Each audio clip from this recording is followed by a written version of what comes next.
Close out a year of your life trying to answer one of life's most basic questions. Exactly how high can elephant toothpaste actually be launched into space? Now, if this looks sort of familiar, it's because this isn't my first attempt. Last year, my buddy Fletcher and I were here with this monster of a flask, but with one critical oversight. We didn't make the floor stiff enough because I just didn't consider the forces to be so high they'd lift a 1-ton structure 5 feet into the air. And so while that attempt did yield a new Guinness World Record of 60 feet, we stopped thinking about just how high it could have gone if only all that stuff that came out of the bottom was actually forced to come out through the top. Like, what would happen if I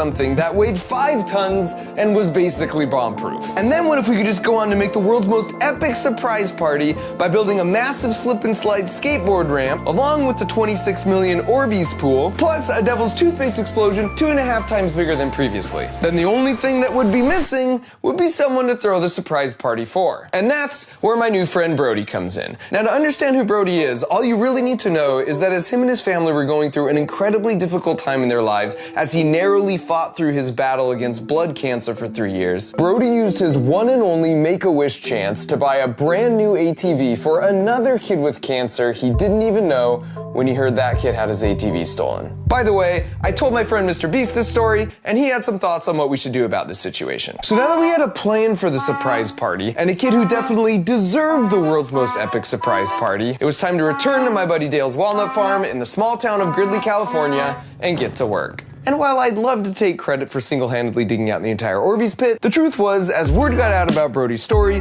the good people of Gridley came out to help in droves. So Arnie here, who's been operating a backhoe for 60 years, volunteered to dig the Orbeez pool, while Dave, the town master carpenter, started working on the skateboard ramp. I even harnessed some child labor to prep the Devil's Toothpaste troughs, although it sort of backfired when they began to protest against their harsh working conditions. Which just left my nemesis, the giant elephant's toothpaste flask. And this time I was taking no chances, and so for the base we laid a concrete pad which would be attached to the flask with 30 3/4-inch bolts with a total clamping force of 80 tons. And then instead of a structure made of 2x4s, the plan was to use 5 tons of steel all fused together by the town welder Jeff. On top of that, we designed the flask to be 20% bigger. So now all we needed was a 20-second build montage to get it all done.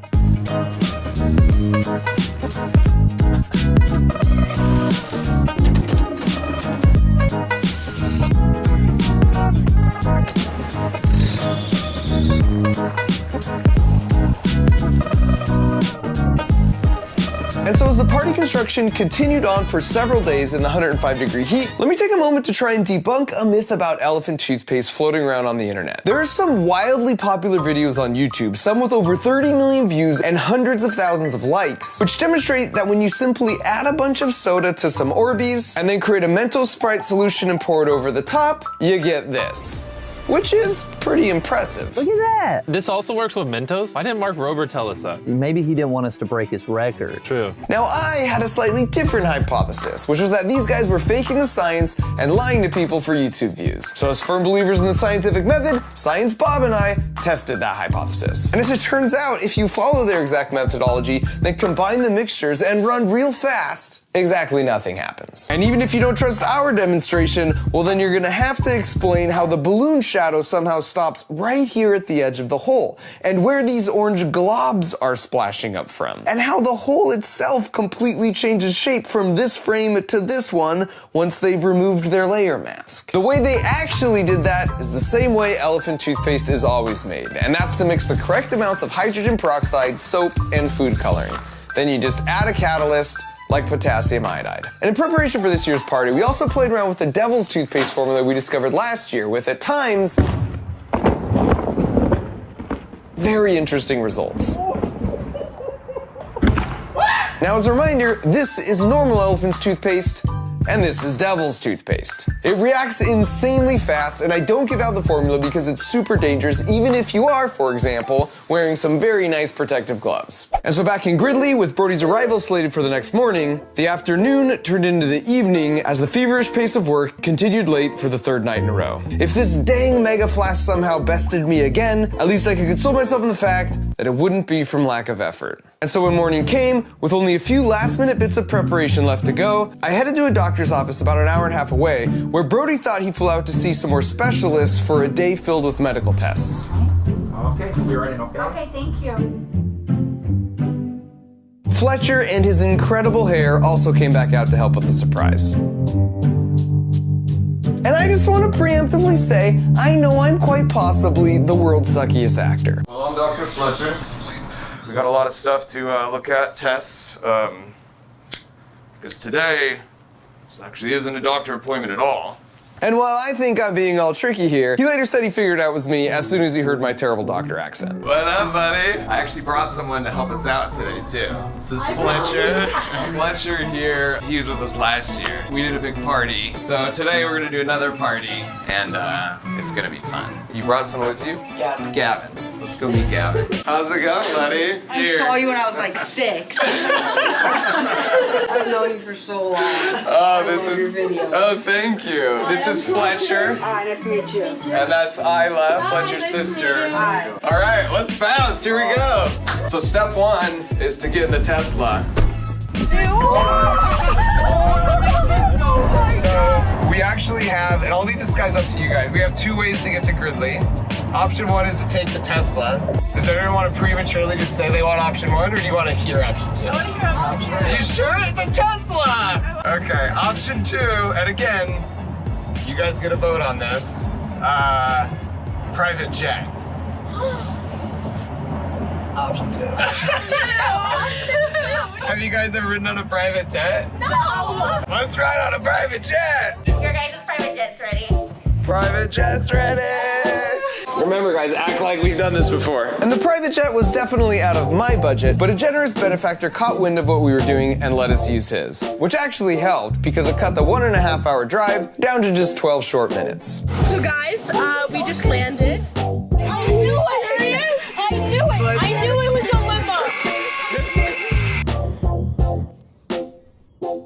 Only the finest. We live in luxury.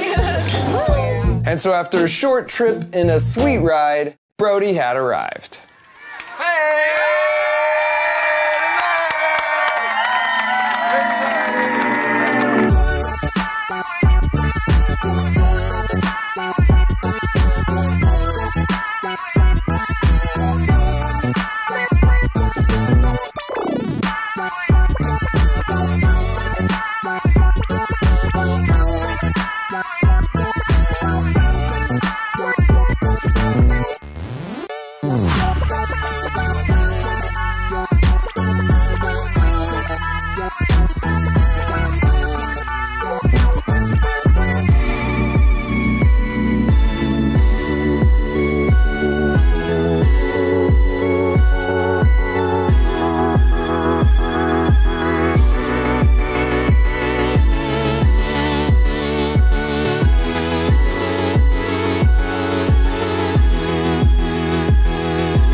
So now that the party was rolling and we were feeling refreshed, it was time to head over to see some explosive chemistry in the form of 6 massive Devil's toothpaste troughs. Now I need to pause here to make 2 points. The first is that because each trough holds 2.5 times more volume than the barrels last year, we couldn't just dump it on the top because it reacts so fast the catalyst wouldn't even make it to the bottom before it was launched out. So each trough that contained the mixture of the hydrogen peroxide, soap, and food coloring basically has a massive syringe attached to the side that contains the catalyst. Then we put a big fat pressurized air tank here, so when you open this butterfly valve, the air would rush into this chamber, thereby sliding the piston over and causing everything to mix really well. And as you can see in real life, this happens pretty fast. And the second is you might notice it looks like one of the troughs already kind of went off. And the truth is, when I walked up, things look like this. We tested for so many different things to prepare for this, but one thing we didn't think to test was if the food coloring manufacturer added some new ingredient only to the purple color, so now it randomly reacts with hydrogen peroxide all on its own. So after a bit of leaf blowing, we were ready to power through, even if we did lose 2 of our 6 troughs to that little mishap. Here we go! Here we go! Here we go! 3,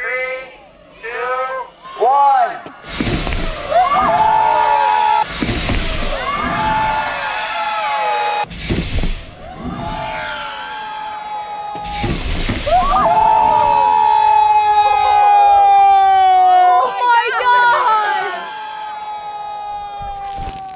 Look at that! You can't even see it!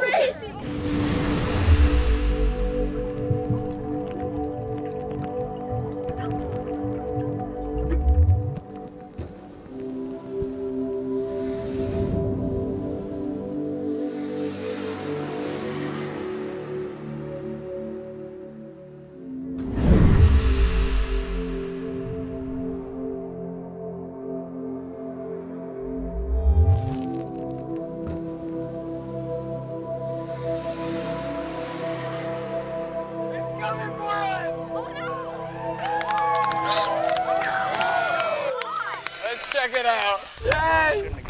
Oh my goodness. Oh, you can feel the heat. Ooh, it's hot. Fletcher, we have a camera. Go get the cameras. Where are they? They're right in the middle. I got it.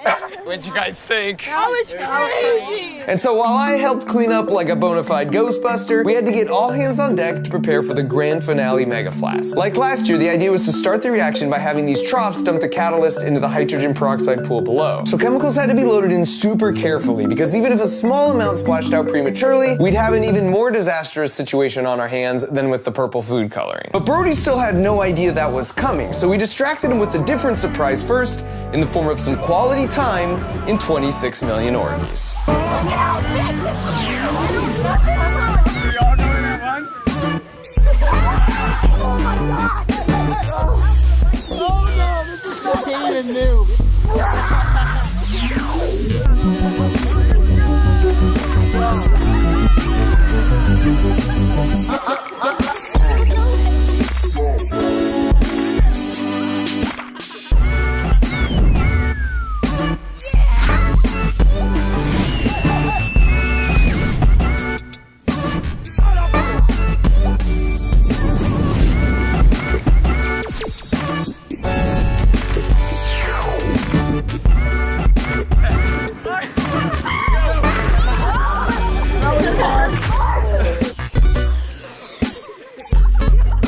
And submersing yourself in millions of Orbeez is such a wild feeling, because it's like having a squishy, slippery, weighted blanket compressing all around you no matter where you move. And while we could have stayed there for a few more hours, soon enough we got the message that the flask was in its final preparations, so we all headed back over. And word apparently had spread at this point, so quite a crowd had gathered, including the mayor of Gridley. So the pressure was really on for me to finally avenge that L from last year and to get Brody a dang world record. Look at this. Huh? Hi, YouTube. And so with that, all that was left now was to place all our hopes and dreams on our engineering abilities and dump the troughs. 5, 4, 3, 2, 1.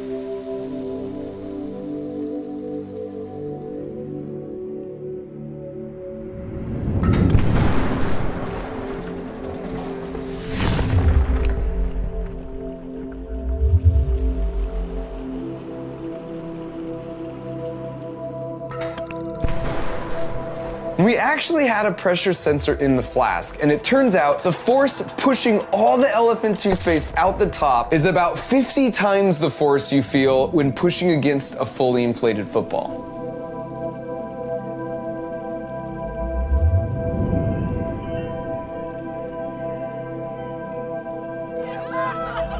Oh my god! Is it still